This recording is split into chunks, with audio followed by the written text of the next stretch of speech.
Okay,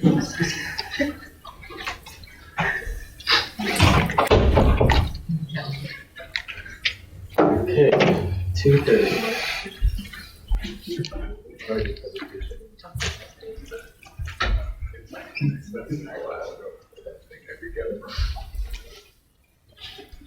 All right, welcome to 390R. If you didn't already know, this class is run by 2 students, so that's a little bit of a surprise. But we made this class last year because we didn't think there's a lot of practical classes in UMass for cybersecurity. There's not a lot of practical classes at all. We're fairly theory heavy. So this is really the only class until you get to like 590J, right? If it's still called that. For practical security, quote unquote hacking, but like the core concept of this class is vulnerability analysis, where you're given a project. In this class, it's executables on Linux, and you go find bugs that you can, report to whoever you want, if that's your job one day, right? So just a quick little thing. This class is primarily brought to you by the club, right? The cybersecurity club does a lot of cool stuff. If you like this class, I really recommend checking it out. And then the Cybersecurity Institute at UMass. Right? Do you want to talk about that? No, just to say, although Steve and Gilbert are in class, I'll be here every single class. And so you could think of this as a student-run seminar, right? There are definitely classes where students lecture, and your job is to take one of the classes and give a lecture. But for your benefit, Steve and Gilbert have decided to do all of those lectures. So they're definitely in charge. They are officially part of the teaching staff, and they have authority. If you do run into something like cheating, which no one will run into, right? But if you did, you deal with me, right? So all the easy stuff, go to them. Anything that requires annoying work, you can come to me. Mm-hmm. Anything, Gilbert? Okay. So then, quick introductions. I figured we should give some idea of why we have the legitimacy to teach this class. I've been doing cybersecurity for roughly 8 years now. I started in like 7th grade with like little online games companies put on to teach cybersecurity skills. Now I primarily do math research in cryptography. I've worked with various government contractors. I've held multiple government clearances. Some of the stuff I've done is anti-tamper in military technology. So if people get their hands on some missile system we're using or a boat, how do we stop them from figuring out how it works? That was 1 year worth of my research. And then last year I did a lot of emulation work and finding bugs in the Windows operating system. That was my summer job. So a little bit about my background. I'm Gilbert. I'm mostly going to be teaching the second half of the course. I've been doing cybersecurity a lot less, like time-wise, than Steven. My main focus is on program analysis and exploitation, and I mainly work in iOS and Android-based browser exploitation and zero-day research. Mm-hmm. Right. I'm already set. So, quick disclaimer, this class is only for educational purposes, right? The stuff you learn here is specifically, so if you find bugs or if you want to find bugs, that you report them in a responsible manner, either to the company, if you find a bug in, say, Gmail, right? The idea is that you report it to Google. Maybe you get paid for reporting it to Google, but we're all responsible with the stuff we do here. A lot of the skills that you're learning in this class, if used wrong, are highly illegal and will get you in trouble. But if used right, it's a great career path. You can make a lot of money in it, and it's really cool, I think, compared to things like doing CSS. And it's also a skill set that's really rare. A lot of students that took this class last year instantly got jobs, and I've been told by recruiters that we're more prepared than schools like MIT, Harvard, all the Ivies, just because people coming out of this class learned a really specific and unique skill set.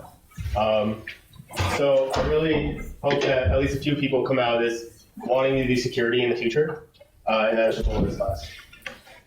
Okay, so what is REVA anyways? Reverse engineering and vulnerability analysis.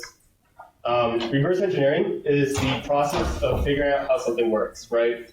In this class, we're doing Linux executables, but you can imagine the work I've done Maybe it's a missile system. Maybe it's a web server that you're working with that's hosted by Google. Maybe it's your phone. Maybe it's your microwave, right? You can reverse engineer practically anything that you don't know how it works. Specifically in this class, we're just doing Linux executables because that in its own is a whole field of research and can take you years, decades to learn every quirk. But you can really perform it on anything. Brian just has a research project that we might be doing soon where it's reverse engineering how AirTags work or Amazon Echoes and figuring out if we can extract data from those or use them to track people without them knowing, right? So there's a lot of implications of reverse engineering. The first big example, which is why it primarily came out, is reverse engineering license keys, right? Say back in the day, Windows 95 just came out. We're not a company, so we can't buy 10 license keys, but say we want them. What if we popped in the license check code into the tool that we're going to be using in this class, and we look at how the opcodes and assembly and CPU structures work, and we can figure out how the license check works, right? Then we can just generate infinite license keys. We shouldn't do that, but that's one thing you can do, okay? Also, feel free to stop me at any time, questions about anything. This class usually and should be very discussion-based, right? I don't want to stand here and talk for an hour. Yeah. If you have the license key code, for example, then like what's to reverse engineer? Wouldn't you just know how that works if you have all the code to read through? If you have the code, you'll still need to run it at some point and give it a valid license key. So this whole process about can we understand what the code is checking for, and then write something that'll solve the code, right? So for Windows 95, it checks like if the first three characters were the same number, so like 111, 222, and then the rest was just adding them all up and doing like mod 7. So it's pretty simple, but back then that was like state of the art. Okay. Now it's a lot worse. Anything else? Yeah. Are you gonna post slides before lectures? I will in the future. We just got Moodle access today, so also there will be a project coming out today. It'll be due next Tuesday. The project's really easy. It's just install all the software we need for the class and basically learn how to use it. It's all completely walked through on the steps. Okay, example 2. Who here has a Nintendo Switch? Horrible waste of your money because people have reverse engineered the entire Nintendo Switch and made an emulator on it, which is completely free, right? What they did is they dumped all the firmware from the chips. They made custom software to reverse engineer all the shaders made specifically for the Nintendo Switch, rewrote it so it would work on a Windows computer, and if you have the ROM for the files of the games, you can just run Nintendo Switch natively on your PC. And it actually performs better now because these guys have optimized it to hell and back. And then if you understand the code, you can also do things like edit the maps, right? That's a big thing. Think like, what's a popular game? GTA. If you're doing modding for that or Cyberpunk or whatever, a lot of the work that goes into that is actually just reverse engineering how the game engine works, right? I saw a hand question. So you can do really fun things, right? It doesn't have to be just bug hunting with reverse engineering. There's actually side applications that you can make your own project built on top of something else. What other fun things are there in the modding community? There's always something. I don't do it much. There's these little devices called flippers now. People figured out how radio clickers work, on TVs and all these different devices. And now there's things called flippers, which will copy radio signals, use some AI stuff to figure out how they work, and then you can retransmit it and figure out how to edit things like gas stations or turn on TVs that you didn't have access to. There's all different fun stuff to do now. And then example 3, U.S. missile AIM-9, right, Sidewinder. So the story goes that during the Vietnam War, we shot a missile at a Soviet helicopter. It didn't explode. The helicopter managed to land. They took it back to their base, and 3 years later, the Soviet government had the same exact missile with the same infrared tech, right? So there's huge military implications of things like reverse engineering. And I can personally tell you that hundreds of millions of dollars are put into this every year to stop reverse engineering on military tech. Any questions on this? Yeah. This is kind of like the last slide, but is something like Yuzu illegal? No. Right? So with reverse engineering rights, I believe the current law says as long as you rebuild everything from your own scratch, reverse engineering is completely fine. If I was to sell the ROMs, that would be illegal. But making the actual like emulator completely fine. So basically, I think if you want to play this fully legally, the emulator is free. You don't need to do anything for that. You just have to buy the actual game and then dump the ROM into your computer. I'm pretty sure the BIOS also, you need to like get that like legitimately if you want to do it. Maybe. It might just run their own BIOS and say, screw it. As a general disclaimer, we aren't lawyers and we don't really work on the law side of things, so just take this with a grain of salt, and if you want to do anything on the border, probably look it up yourselves and consult with a lawyer. I always just get paid to do whatever, and then they just give it to me. I don't question it. Any other questions? No? Okay. So back to this. And you may think, like, okay, so what? Military, I'm not part of that. But think about modern day, right? The Ukraine war is going on. Recently, in the legislation, we just said that we send Patriot missiles to them. If you don't know what Patriot missiles are, they're basically the best anti-air missile system in the world. And a lot of countries depend on this. Like, right, Israel has the Iron Dome, and that's fully funded by U.S.-made Patriot missiles.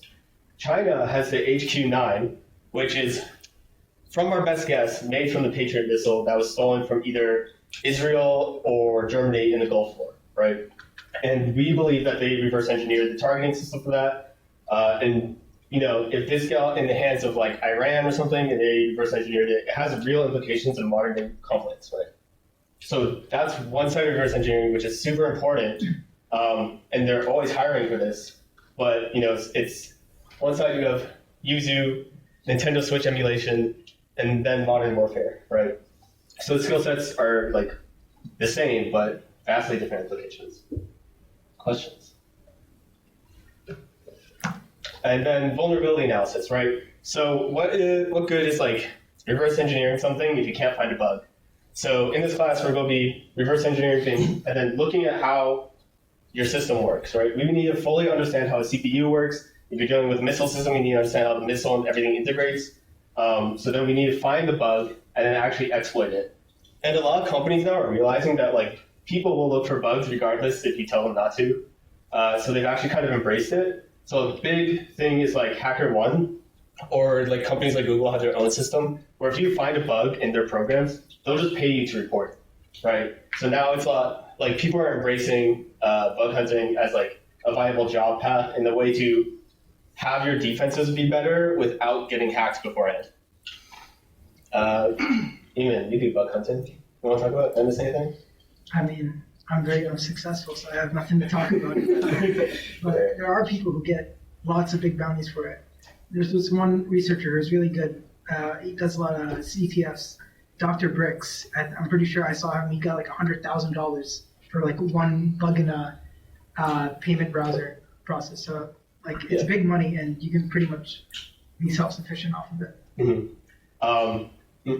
Just like for reference, any bug in like Linux kernel or some browser, even if you're reported completely ethically to the like some program or company, you usually get at least around 50 to 70,000. And then there are other markets as well, but that's kind of. Should I not show this? What? This is about zeroing. That's fine. It's Okay. legal. So like, just as a quick reference, like, right, HackerOne is kind of like a middleman company. These for level and the other ones, what's it called? Bug bounty? Not bug bounty. Bug crowd? Something like that, right? And they'll negotiate with companies. So like, say your favorite clothes brand wants their website checked. They'll come to HackerOne, say these are all the rules that have to be in place, and then every HackerOne user has access under those rules to look for bugs on the site.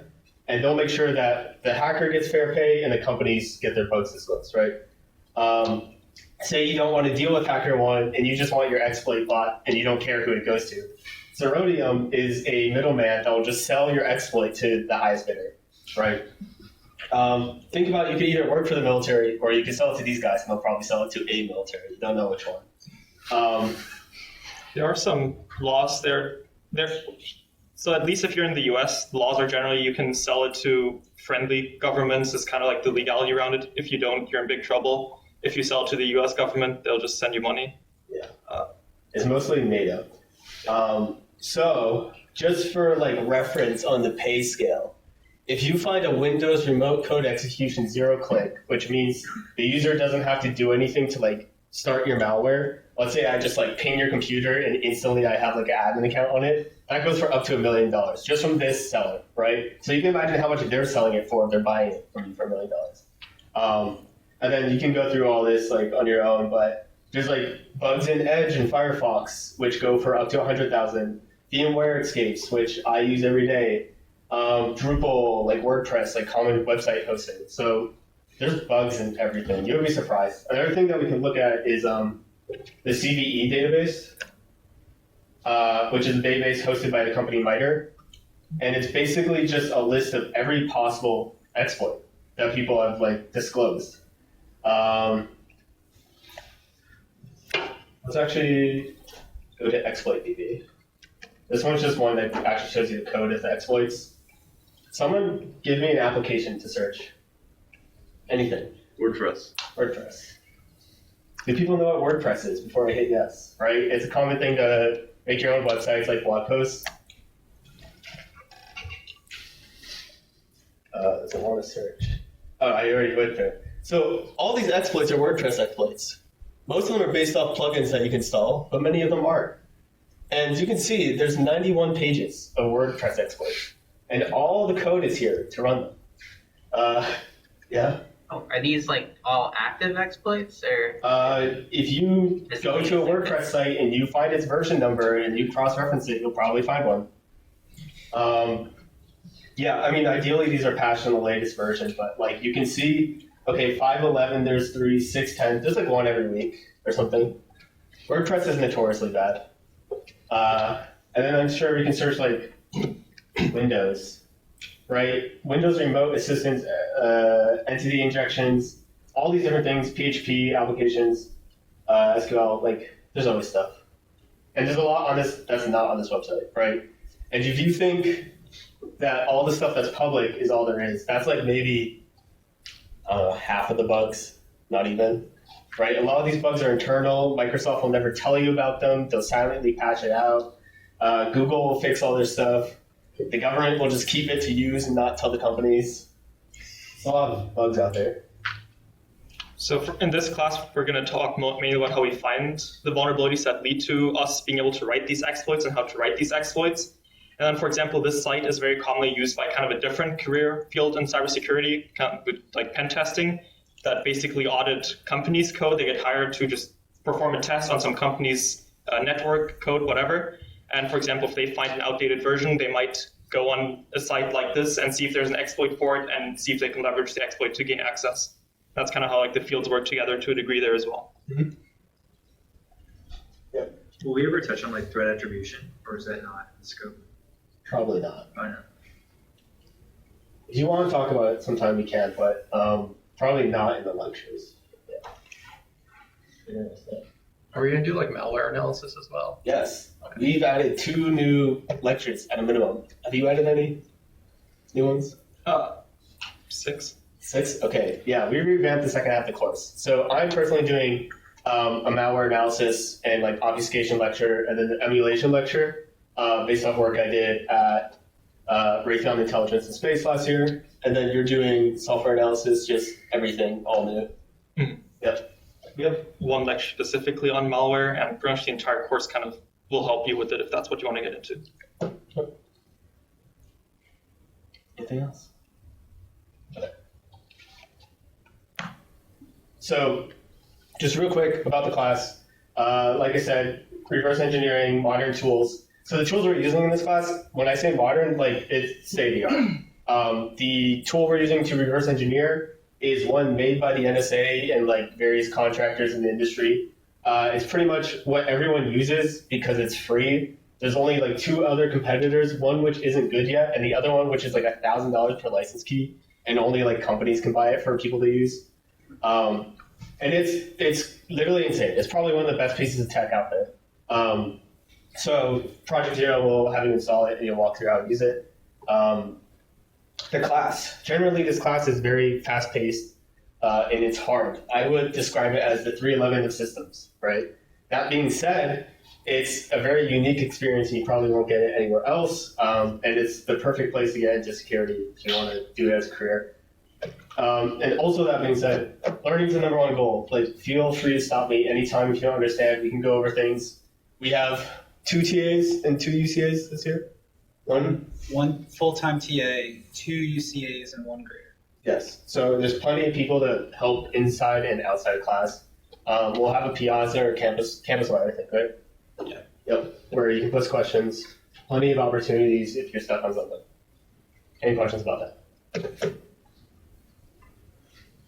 Also, while the class we touch some hard topics, the grading is fairly lenient. So as long as you get along with the topics, I think it's not hard to get a good grade. We don't have exam. We'll talk more about that later. Well, let's take the next slide. So speaking of that, what does this class look like? Homework, 10%. Labs, 10%. Projects, 40%. Primarily a project-based class. We have a midterm but no final. That's 15%. And then an end-of-semester presentation, which is going to be a group presentation, 25%. Basically, the projects and the presentation are the bread and butter of this class. And we'll go into it a little bit more. So homework, this is fairly infrequent. It's basically if we cover something in lecture and didn't think we gave it enough time, or we want to just do like a little knowledge check, it's going to be a few questions, maybe like once a week on Moodle. There's not much to it. It's basically just, maybe we thought there's a cool resource that you guys should also read alongside the lecture. We'll have you do that. And then just a check-in to make sure you know assembly or something like that, right? Labs. So we don't actually have a lab time. It's just a lecture where I'm not going to be talking. I'll give you a completely walkthrough assignment, and we'll all just do it together, or like in a few groups, and it's just basically going to be applying the things we learned in the lectures for the last few times. This is roughly every 2 weeks. They usually correspond with a new project, and it's fully attendance-based, no grading at all. Right? Just need to show up to class. Questions on homework or labs? Great. Yeah. Is there a late policy? Late? Late policy. For Homeworks, projects. homeworks, probably. Projects, yes. All right. Projects. So let's describe it. This is the main part of your grade, and it's how you're going to learn everything. So take-home assignments, roughly 2 weeks long, right? When we say challenges, this is 3 programs we give you where you have to reverse engineer and break them, right? And when I say like reverse engineer and break them, this is the same process you would do if you were finding a bug in any piece of software. It's just real life job training, basically. And we'll be walking through different exploits we learned in class that we'll be implementing, and the reverse engineering tools you'll be using for every project. Each project will have its own rubric, so each challenge is worth 33%, and then usually we break it up for like goals. So maybe if you figure out how the code works, but your exploit doesn't work, that'll be half points or something, right? And then because we want to train you guys for industry primarily, challenge 3 you can get a B or maybe a B plus, completely doing all the technical part. But to get that A, we want you to do a write-up of challenge 3.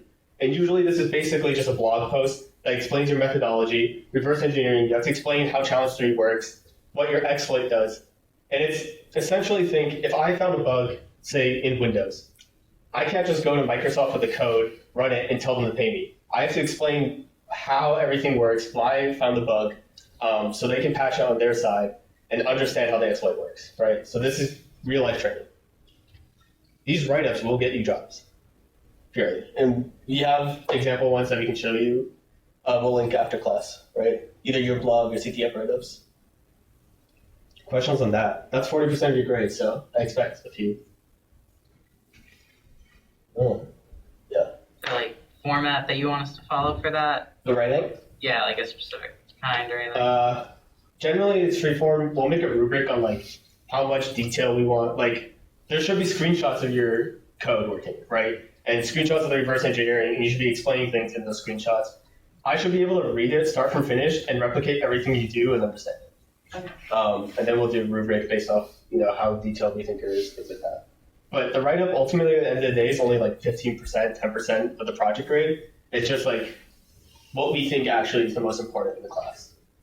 It's how many projects do we have? 3? 6 or 7 with project 0. Right. But that's just installing. You said it's the 311 of systems. Are we gonna get the scale of 311?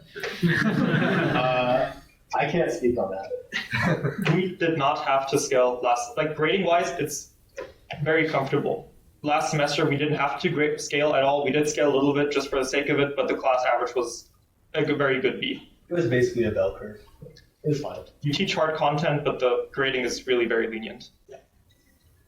Our goal is for you to understand and not struggle. Yeah. What format are these write-ups submitted as? PDF. Doesn't matter. Just don't. We had one person, I'm not going to say who, but every time they submitted a project, they did it in like tech. In the file, there was like 100 files per project submission. I will not accept that. Give me one file, please. Like, I want one Python file per challenge and then one PDF. That's the only thing I'll be like strict on. Anything else? Okay. Midterm. So midterm comes around right before, I forget, probably around spring break. They changed the schedule a little bit this year. But basically, it's everything we do in the first half of the class in one project. You have 48 hours to do it, so it is take home. We expect like you to be honest, academic, honesty, all that. Ignore the 72 hours. That was for the final we cut. And again, the write-up is mandatory for this one because we really care about methodology for the midterm. And it's primarily like, so the challenges for the projects, there will be like little tricks because we want you to be creative with it. We want you to figure things out. The midterm is purely technical. If you look at the slides and you just like logic through it, there's no tricks with the exploits. It's not creative. It's just, do you know the skills? Any questions on that? The projects are allow collaboration or? Projects are allowed collaboration as long as it's mostly your work, right? I don't want you to get the answer of how the exploit works to a friend, but if you can't figure out the reverse engineering part and you want like a nudge, that's fine. We'll probably have you put the name of anyone you collaborated on. And if two people submit the exact same code, that is an issue. So like, don't copy each other's code. You can talk a bit about the challenge if you want to, but keep it reasonable. And then if you're also stuck on projects, you can ask us for help and we'll point out anything you're missing. Because a lot of reverse engineering, like I've been in the case where I've looked at stuff for 3 weeks and then, you know, like I can't find it out and then I give it to my boss. He does it in 1 hour, he brings it back and he just explains why it's wrong. And sometimes that's just how it is. Anything else? Okay, presentations. So presentations are making a lot more important this year. We expect people to start thinking about it now and who you want to work with now. But basically, the last week of lectures, we carved out the final time. So instead of a final, it's also a presentation time. Like the last 2 lectures, people are going to give presentations in groups. What we want from you in this presentation is for you to find your own thing to research, right? Not exactly what we cover in class, but maybe you want to do an exploit that we didn't talk about in class, or maybe you want to look into Windows stuff or malware or emulation a little bit more in depth. You're going to find a topic of your interest, do independent research on it, and then present it to the group at the end of class. We'll give out a little bit more details, but things people have done in the past have been porting all the exploits we've written in class to Windows computers. People have found ways to make Pokemon exploits in the original Game Boy. That was an impressive one. What else? Which one stood up? People have taken apart hardware devices and tried dumping firmware routers to see if they can find bugs in routers, right? There's always bugs in like shitty Alibaba hardware devices that you can find. What we don't want, an example of one that we don't want is you installing cheat engine and trying to cheat in your favorite video game, right? Something that would be good if you want to do something like that is like, who here knows Valorant? Valorant has one of the best anti-cheat systems in the world because they install it directly on your kernel, right? It runs with kernel permissions. If you want to reverse engineer and figure out how that works, that's a great project. But not installing a pre-made tool and just using it from the blog post you read, right?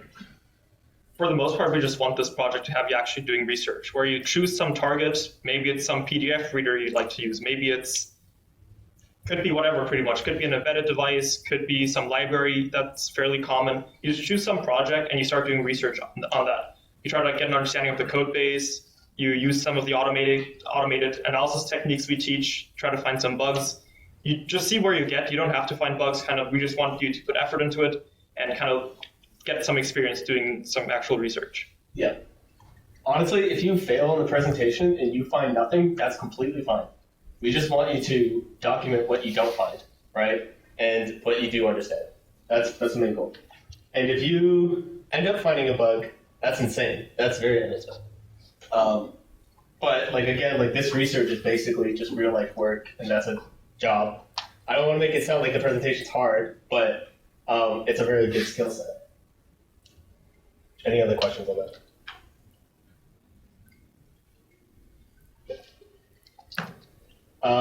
So, what are we learning? Plan for the semester, right? So again, ELF files, Linux executables. We're going to start with CS230 concept reviews. So the first week will just be relearning all of assembly. Doesn't that sound fun? Second week, the first project, second project, are going to be all just how to reverse engineer with Ghidra, right? This is going to be learning the tool inside and out. Taking your favorite executable program, like binls, and figuring out how it works using Ghidra. Then we'll be going into stack exploitation, right? So just basic stack overflows, things like that.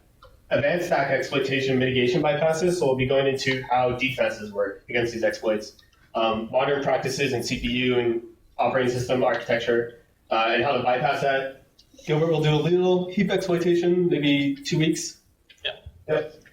And then we'll be going into software analysis, so emulation, obfuscation, fuzzing, symbolic analysis, and all different buzzwords.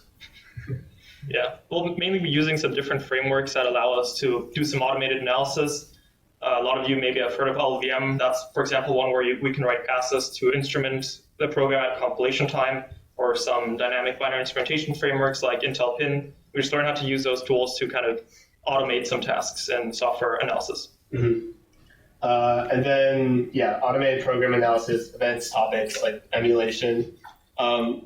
Pretty much the second half of the course, it's all just like modern tooling and modern practices that if you know graduating college, you're better than 50% of industry developers. So all good stuff. Any questions on what we're covering? All right, so let's start the CS230 review. This one's really fun. How do computers work? Does anyone want to guess? Right? We shoot some electricity into it. It does some things. Turns out they're really complicated. And the fact that they work is basically a miracle because God have we made them poorly. In this class, though, the only thing we really care about is the processor and memory. And that's for a variety of reasons. The main one is basically all I/O devices, anything you plug into your computer besides the actual CPU, is just more processors and more memory, right? If I plug in a GPU has its own memory, and it has its own processors, and it just does math faster than your CPU. If I do a hard drive, that's just memory that is persistent. A mouse, a monitor, all of that is basically just memory, maybe a small chip, right? So the actual core of your computer is just the processor and memory. That's where all the arithmetic and thinking goes on, and all the exploitation goes on, right? So that's what we're going to be learning about. Parts relevant for this course, like I said, CPU. This is primarily the arithmetic, logic, processing, control, input, output, drains the computer, memory and RAM, store, read, write data. Something to note is that data in RAM and on hard drives has no distinguishing fact between data and executable code, right? This is something that we're going to be taking advantage of a lot in this class. Who here is taking operating systems? Okay, so you guys all know what page tables are. That's a whole other thing. Memory management, thank God we don't really have to do it in this class. But if you want to find bugs in memory management, that's an insane amount of CPU and memory knowledge. I've done work in it if you want to talk about it, or I can bring it up in the lecture. But we'll see. Will we do page tables much? Probably not. That's more OS level exploits. Question. Yeah. So Harvard architecture, there is a difference between data and code, right? Yeah. Yeah. So is that relevant for the study of reverse engineering or no? The difference between data and code? Just like the practice of trying to reverse engineer on a Harvard architecture. On the what architecture? Harvard architecture. Harvard? It might be. On the reverse engineering side, maybe a bit less so. Let's say you just get a memory dump from the device. You maybe, due to the architecture, you might have an idea of what code is and what data is, so that might help you. On the exploitation side, you kind of need to be aware of it. A lot of the techniques that we learn, like a lot of the exploitation techniques that we cover are kind of based on like finding a way to tell the CPU that some part of memory is actually code, and then the CPU just executes the memory and you have a bug. So exploits like that would not work on such an architecture, for example. Other bugs work, but that's not really what we're going to be talking about. But yeah, it makes a difference. The way most computers work is to distinguish between data and code. In the page tables, you just have like a bit set. So when you're dealing with like userland processes, which we are, you don't really have to worry about that until like we're doing advanced stuff. But I'm not sure if we will in this class. But in terms of like an actual like in the memory, there's no differentiation in the memory. It's all handled at operating system level.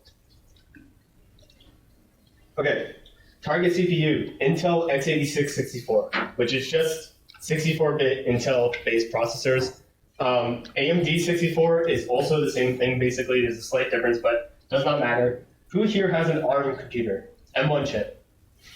You will need to talk to us about how you're going to take the class, because you can't run any of the challenges right now. So we'll figure out either something with EdLab or if you have another device that we can use. But that will be a problem, unfortunately. And if anyone's running a 32-bit laptop and it's not a Raspberry Pi, I would be very surprised. So that shouldn't be an issue. Steven, maybe you should just clarify. I mean, they can take the class. It's just, it's much easier to do this on your own laptop, Yes. right? You will have to like either go into EdLab and do everything in the terminal or something like that. But natively on your hardware, you just can't run the homework assignments. You can run Ghidra. Ghidra's all Java, so that's fine. But all the homework assignments and the scripting you have to do can't be on your computer. Come talk to us after this class today. Yeah, that applies too. Okay, Intel x86 continued. So we're going to get in the weeds in it really fast. So CPUs need to store data even internally. They can't have everything in memory because they need to do math on what they're doing it on, right? So there are 16 64-bit general registers in the Intel CPUs, right? They're horribly named, REX, RBX, RCX, right? Continue, SP. And then you just have some number-based ones. The R at the front stands for real mode, I believe. Real. If you want to learn anything about Intel is the processor actually starts from 8 bits, I believe, then boots into 16-bit mode, and then goes through 32-bit and 64-bit all in the BIOS. And it's horribly coded because they all want backwards compatibility. Technically, your Intel 64-bit CPU can run the original like 8086 CPU code. So that's a fun fact. And that also is like persistent. So if you look at the registers, there's actually sub-registers that we can index in the assembly. So if we want to index EAX, which stands for extended mode, it's actually the lower 32 bits, right? So this is something that has been for backwards compatibility, but it's still useful. So if we only want to deal with characters in our code, which are 1 byte, we can only use 1 byte of the register. And that generally either speeds things up or makes it more efficient if you want to do like vectorization. And even though we have 64 bits of CPU that we can use, we only index 48 bits of memory because of page tables. The amount of memory that you can get with 48 bits is more than you'll ever have on the computer, so it's completely fine. You don't have to worry about it. And it makes operating systems run a lot more efficiently and more securely because you can now put flags in page table structures. Any questions? Yeah. So what do opcodes look like, right? Generally, they're of the form operation, destination, source, right? So we'll have our operation move destination, which will be usually register EAX, and then if we want to do a direct number one, or we can do another register EBX. We can use this website called Godbolt, if you want to pull it up on your laptop and look around, where you can basically just write C code, and it will show you the assembly of it, right? The outputs.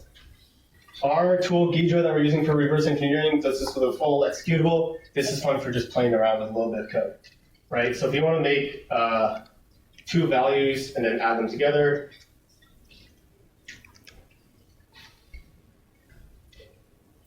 Even color highlights it for us. We can see that we're moving 2 with the move opcode into some address, then we're moving 3 into some address.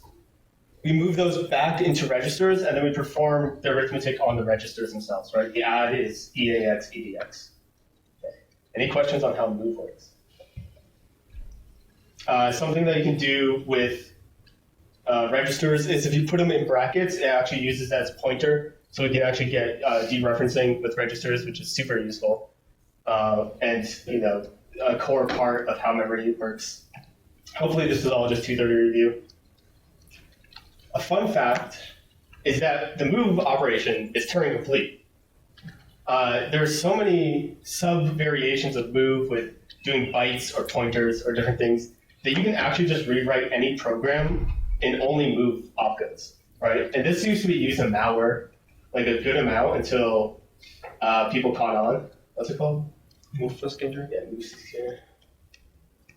And this is just like a public Git project if you just want to check it out.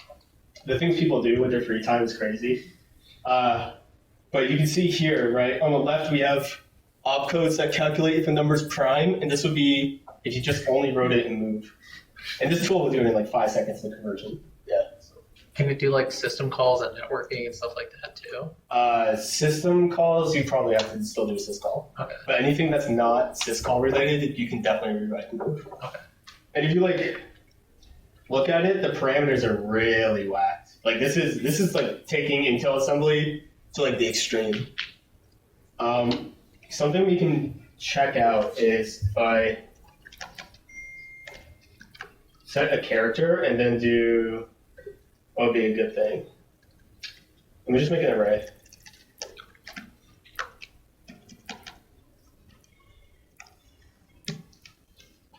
Today afternoon, we are going to be posting a resource on Moodle about x86 assembly. We are hoping that this isn't news to anyone, and we're kind of just doing review right now. But if you would like some additional resource, we're going to post something, read through it, maybe get some practice. You're going to be using assembly this entire course, so it's important you don't need to be an expert at it, but at least understand it to a degree. So this code is complete nonsense, but what I want to show on the right is these opcodes move SX, move ZX. So the reason why Intel sucks is because they keep making new instructions for everything they want, like down to the dot. And then every chip they have, like if it's for ML, will have its own instruction set. So you can see like it starts with move, but then we specify more things and the parameters can be slightly different.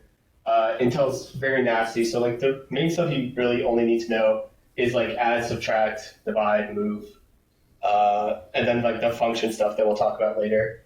I do not know all the opcodes. There are thousands, if not tens of thousands. So please do not try to memorize them. And then most of the time when we're reversing, you really won't even be reading the opcodes because the tool will give you like its best guess in C code. So don't be afraid that this is lecture 1. Okay, continuation, right? We can do arithmetic. So if I go back to the compiler, I showed that we can do add, but we can also like do bitwise operations. Right, and again, it moves everything into the registers to do the actual math. So you should be aware of that. And then just so you know, RBP is something to like index stack. So whenever you see an RBP like -4, -8, you're doing indexes in stack memory, right? So all of this is actually memory and not CPU, and we'll be taking advantage of that later and learning more about that. Any questions? What is D-word PTR? Hmm? What is D-word PTR? D-word is, okay, because it's x86, 64. D-word should stand for double word. I think it's 32 bits. Yeah. A word is 4 bytes. D-word should be 8 bytes. No, I mean, sorry, a word is 2 bytes. Yeah. D-word is 4. D-word is 4 bytes. But then, Q-word is 8. depending on what you're working on, sometimes they double the size of a word and it's 4 bytes. So you never know. But this is just like how many bytes you're using. So really, like this move, you know how I said there's like the sub registers. If I'm doing D word, we're really only using like the sub 32-bit registers. It's just a little bit of performance. Any other questions? If I'm going too fast, let me know. Does moving a 32-bit value with the 32-bit move into a 64-bit register zero out the top double? That's why it's useful. Because you can do multiple move operations technically at once. There are, however, like move ZX instruction, which then zeroes it out, for example. This is what I'm saying, like Intel has like an instruction for everything, and it's really annoying.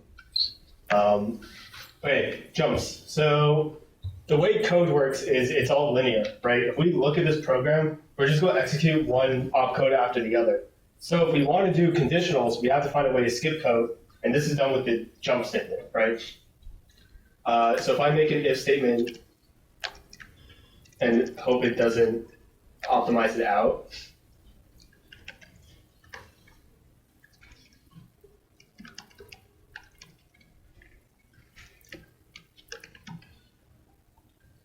okay, right. So what we're doing here is for the if statement, we're running a compare opcode, and then JNU stands for jump not equal. So whenever we do a compare or we do an add opcode, there's actually another register which I didn't tell you about, right? It's called the flag register. And this is just a bit array of different flags that can be set for, if this operation gave me a 0, if this compare is true or false, if I did multiplication and the output is signed or not, right? So we have a bunch of flags that we can work with, and then all of these conditional jumps will all check that flag register to see if it should skip code or not, right? So jump not equal, if they're not equal, we're going to the L2 label, right, which stands for our else statement, and it'll just continue down the code after this doing the L3. But if they are equal, this opcode will just do nothing. We'll go to the first if statement, and then we see we have an extra jump to skip the else because we have to continue linearly, right? So this jump statement wasn't here. We would set it to 4 and then 5. Yes? What register did you say contains the result of the comparison? It's just its own register. Not a name. On x86, it's just flag registers, E flags.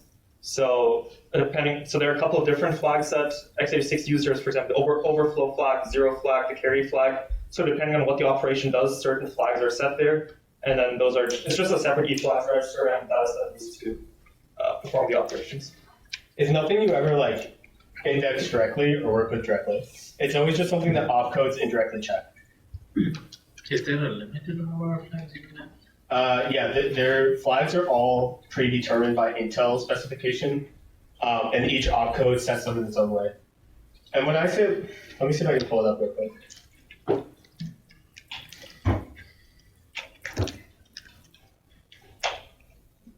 But Intel's documentation, this is like a collection of some of them. This is only the base one, mind you. There's more. It's 5,000 pages, right? If you want to implement anything BIOS related, OS related, you have to read all of this just to get started. Right? So basic architecture, volume 1, let's see, is 500 pages. And then you have 2,500 pages of instructions. So when I say Intel is awful, it really is. And then there's other ones. So if you want to do virtualization, have a machine that runs virtual machines, and how that works with security, that's another 4,000 page manual on top of this, right? So it's really complex how CPUs work, and it really shouldn't be that complex. But they're a billion-dollar industry, apparently. Any other questions? Nothing on conditionals? Good. Quick detour. 377 people. Virtualization is a really nice feature. For those who haven't taken it, virtualization is the idea that we abstract CPU and memory, right? If I'm running a program on my operating system, I want to know that my program can have all the memory, all the CPU. I don't want to be worrying about it clashing with other programs, right? That makes it really hard to write code. So what the operating system does for us is virtualization, basically meaning that every process we run thinks it has access to all the memory on the computer, and that it has sole access to the CPU. In reality, whenever we want to do memory checks or access memory, the kernel will reroute our access to specified pages that we were already assigned in the background. Doing my voice is starting to go, sorry. Memory access, DMAR, I've done research on it, so there's a lot of ways. If you plug in a USB or a graphics card, you have access to all the memory on the system. Devices natively run at hardware level, and like your operating system just trusts them. So if I plug in a USB I don't control, it can read all my operating system's memory. And it can read all my cryptographic keys that I'm using for encryption on my system. It can decrypt my entire hard drive, things like that, right? So there's a lot of research going in right now to how do we section off devices with like memory trust systems. Is it the same thing for like phones as well? No, because Apple and Android smartly know that users shouldn't be able to unlock any phone. So that stuff's probably locked down. Something about like Intel chips specifically. Intel lies to you, and every motherboard has a master chip that completely controls your CPU during boot time, and nowhere is this documented, probably because of the government, right? So if someone has access to your computer, they can just flash any code on this motherboard, and then anytime your CPU boots, it'll run that code instead, and just like have full access to your CPU and you won't know about it. It's like a common backdoor method now. And Intel knows it's a problem and a security issue, but they refuse to fix it. Like, it's slightly obfuscated enough to know that they like put thought into stopping people, but it's like, yeah. Isn't that there so you can do like BIOS flashback and stuff? But obviously, it's... No, this is another massive chip that does stuff in the background. Yeah. This like controls everything from like CPU power cycle to like changing mode. It's really bad. And nowhere is it documented unless you have like a really shady proprietary deal with them. And usually that's only like government contractors. Yeah. I heard about this thing with Lenovo. Is that what this is, or is that different? Lenovo? Yeah, You'd have to explain more. Huh? I'm not familiar. I thought there was some like Lenovo had some shit that like basically did what you described. Where like this chip is running code before your BIOS starts. It probably is. I imagine most motherboards to some degree are. It's just the reason why it's an issue with Intel is because they won't admit that it exists, even though you can just Google blog posts about it. And it's like horrid. Like there's no documentation publicly to know if there's any security flaws in it. Anything else? Yeah. Is that like in the boot code? No, it's like part of the motherboard. Oh, okay. In the CPU, it's a separate piece of silicon. Yes. No, not in the CPU. It's on the motherboard. All motherboard. Is it? Yeah. It used to be motherboard. They might have changed it to CPU. But back in the day, your motherboard would have to have it. Yeah. And that would control how you could connect to devices too. Anything else? Yeah. But direct memory mapping, I did for anti-tamper devices, if you ever want to talk about it. Implementing policies so that if an attacker is trying to take apart your device is really important. You would be surprised what is like military-grade anti-tamper. I've seen systems where you have like a server running on a military base. You don't know if it's going to get taken over one day. So what they do is they put a giant heat sink on it, and if they detect the temperature going up, they say it's been compromised, right? And that's probably $1 million contract right there that came up with that. So a lot of fun stuff in that field, right? So perks about virtualized memory layouts. So if we have our virtual memory layout, and when I say high address, there's some markers. Let's hope this works. Yeah, okay. So when I say high memory address, I quite literally mean FFFFF, right? This is the highest memory address, 48 bits that your computer can access. And the process, any process you're running, thinks it has access to all of this all the way down to 0, right? And it's nice to have a standard format like this, right? The code will always be at the very bottom. Global variables, uninitialized, will always be, initialized will always be here, uninitialized, right? So every time we run a process, the operating system knows to virtualize it like this. Very nice. Heap data, if we want to dynamically allocate data, which most programs do, is always here. And it grows up, and here's the stack, right? And the process, because it's virtualized, thinks it has all this memory, and that these two will never collide because this is literally terabytes of memory. But in real life, the kernel, every time I want to access anything on a stack, anything on a heap, any of these datas, it will actually take my request. So if I want to request, let's say, this address, right? We go through page tables. all managed by the operating system, and that's why we have those extra 16 bits whenever we access things. And then we go to hardware address, right? Because you might only have 3 gigabytes of memory on some computers back in the day, right? But this thinks you have a terabyte. Any questions on virtualization? Yeah. So is the page table just an extra layer of like translation so the process doesn't access memory it's not supposed to? Yeah. And the kernel can say, you know, this code's executable, this is not, this is just data. So if you try to execute a data piece during this page table check, it'll check a flag and then like give you, what's it called? Page table fault, seg fault? Not seg fault. Page fault. Page fault. Yeah. I haven't done this for a while. Yeah. Is programs like not pulling out their memory in this way like a technique against reverse engineering? Yeah, it's not generally reverse engineering. Let's actually double check that if my VM wants to work. Doesn't seem like it. Okay. So actually, real quick, let me show you one of the tools we're using for a class. So everyone here uses GDB, I've assumed, right? So we are having you install a plugin for GDB called Pwn Debug, where if I run this program, we get all this information, right? So here, GDB is instantly telling us the value at every register, and if it's a pointer, it'll tell us what it points to, the data, what type of data it is. So like yellow is stack, I believe, red's executable. So we instantly get the type of data, where it's pointing to. Here we can see the code we're actually executing as we step through it. Always nice. Here is stack, so this is 0, 0. This points right here on the stack. It's a little confusing, but this is not marker. Right, so it's pointing right here on the stack, and then as we go down, it's actually going up. This is counting offsets. That's just quirky. Stack goes down in this class. If you argue, you're just wrong. And then you can see all the previous functions we called. So when we return from main, we'll go to this function and all the previous ones, right? So this is the main thing you're using for dynamic debugging in this class. And it makes life so much easier. Any questions on that? Okay.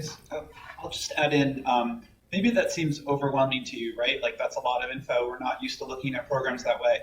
But it's going to be the same view for every program you write. And just like anything else in computer science, you'll get used to the idea of like, oh, this is up here, this is in the middle, this is the, you know, just like any debugger, you'll start to get used to it. So if this seems foreign to you, it's a language that you're starting to learn. This is just day 0. Mm-hmm. And this has all helpful commands that we'll learn throughout class too, that will like automate a lot of things or get you the exact piece of information you need. Yeah, and trust me, this is much better than default GDB with none of this information. Yeah. In the stack view there, why is the stack pointer the first thing? Isn't stack pointer normally the last thing in the stack? This does it upside down. Okay. Even though it does grow. Okay. Don't you love it? Don't you love computer scientists disagree? Okay. Any other questions on GDB? The project will have you install it, mess around with it a little bit, and then you'll pretty much be using it every day for this class. All right, so back to virtualization. I have 2 programs here. You probably can't see it, but project 1, project 2. And we're going to run both and see that they have the same virtualization, right? So if I do GDB project 1, we'll go break it main and just run it. Right, you get something that looks vaguely familiar to what we just had, and we're going to run the command VM map, right? This stands for virtual memory map.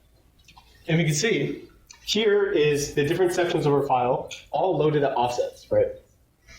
We can see stack is yellow, so this piece of virtualized memory corresponds to stack.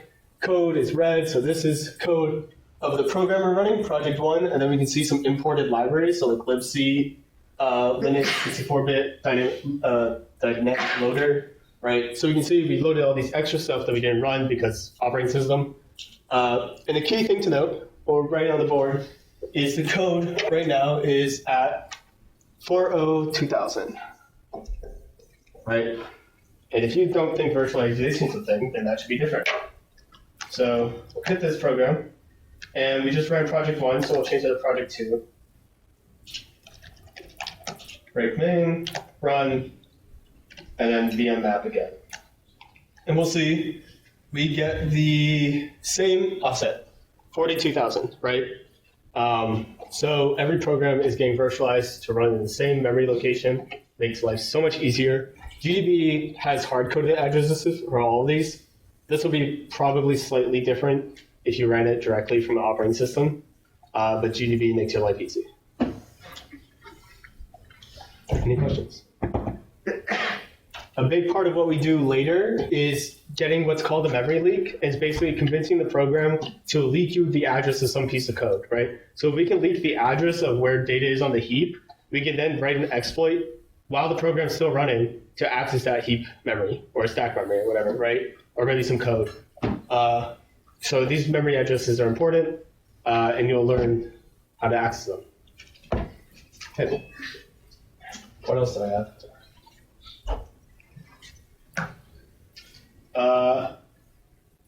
Okay, we didn't talk about this yet, but something that we can see in this, right? We have all these different sections, and it says some of them are data because it's white, some of it's code.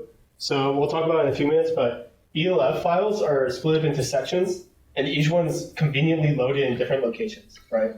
So ELF files specifically have what we call a .text section for code, and then like global variables are on their own point, so it makes segmenting memory really easy.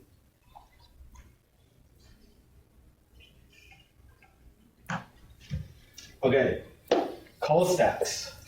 Hopefully everyone remembers what a stack is from 250. Everyone, so what time is it then? It's 3:30. 15 minutes. Okay. Call stacks. So hopefully everyone remembers what a stack is from like 250. You can push or pop data from the top. Turns out everything your computer does works from stack. You may not think that it was important in 250, but it turns out it literally runs the world. So all local variables and function information runs on stacks, okay? And it's kind of, I like to say stacks on stacks, right? But you have a stack where every data entry in your stack is another stack. And this is basically how linear programs work. So we have, let me see next slide, right? The call stack. So if we want to run programs, right? Like we said, if we have our code, and this is just a series of opcodes, we run it linearly in a function context, and you say like, okay, maybe we run like function 1 first, 1 calls 2, 2 calls 3. We want to still have the context from each function, right? Think like 187 when you're programming. You don't lose all the local variables when you return from the function you called, right? So the way we do that is we have a stack of all functions, function memory, such that when we call things, we add another, like func2, we add another function stack, and this is all the local variables for the current function, and when we're done with it, we just pop it off, and suddenly we have the local variables loaded for the function that called the previous one. Does this make sense? This is a very important concept. And if we looked in GDB, if I still have it pulled up, you can see this function stack here, right? So we were in main just a second ago, but you can see on the function stack, the previous function, the one that called main, was libc start call main, and then the libc start main. So when we're done with main and we return, I actually, let me just hit. Okay, it went into other functions because it's like so. But you can see like all this changed. We exit main, so it got popped off, and then we called exit, so it spawned a bunch of other functions. Like, the idea holds. Any questions on that? That's how functions work. And then, yeah? Is there a particular reason why you believe that this stack should be visualized from upside? From which way? This way or this way? That's just how it works. Okay. Like, I could tell you why I personally think it's that way, but that is how it works. If you do, so the way registers work, right? Maybe I can get a disassembly for it. Or actually, Godbolt's even better. You see how we're doing RBP, right? -4. If we do 0x0, right? 0x FF whatever. RBP will point, just say arbitrarily somewhere, right? It's in brackets, so we're using it as a pointer. And then we're subtracting, which will be minus here. I think it's much more intuitive if you think subtracting's down and adding's up. I'll agree to disagree. Well, the entire industry says otherwise, unfortunately. It's just how you like to visualize it. If thinking about it the other way makes it easier for you, go for it. It doesn't really matter. Just You'll be happy for GDB, but sad for everything else. I don't know why Ponydebug does it like that. Probably because the window would get nasty. that's just where the kind of start. You got to start at one end. I don't know. Any other questions? No? I also want to note we're going through this much faster than last year, which is a good thing. You can talk about more interesting stuff.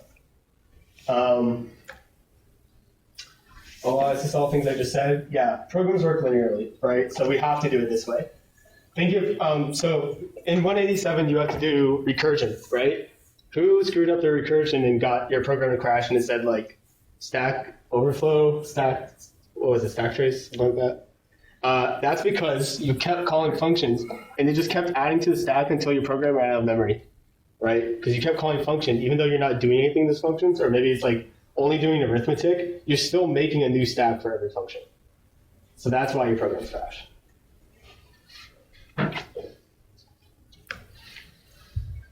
So let's talk about how we actually do that. There's two main pointers, or registers I should say, that we really care about.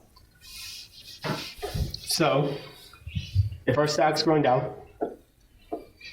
then we have like function 1. Actually, wait, how much time do we have?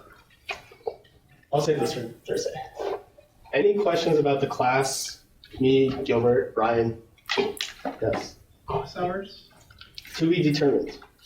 I like to have mine right after class, so that's probably what mine will do. We'll look to post something about that on Moodle today. Yes. Will there be like a formal syllabus posted at some point? We have one, and we should be posting it On today. Moodle. We just got access to Moodle very recently, so we're going to try to get all that onto Moodle today. What's the space requirement for the virtual machine? Just Linux.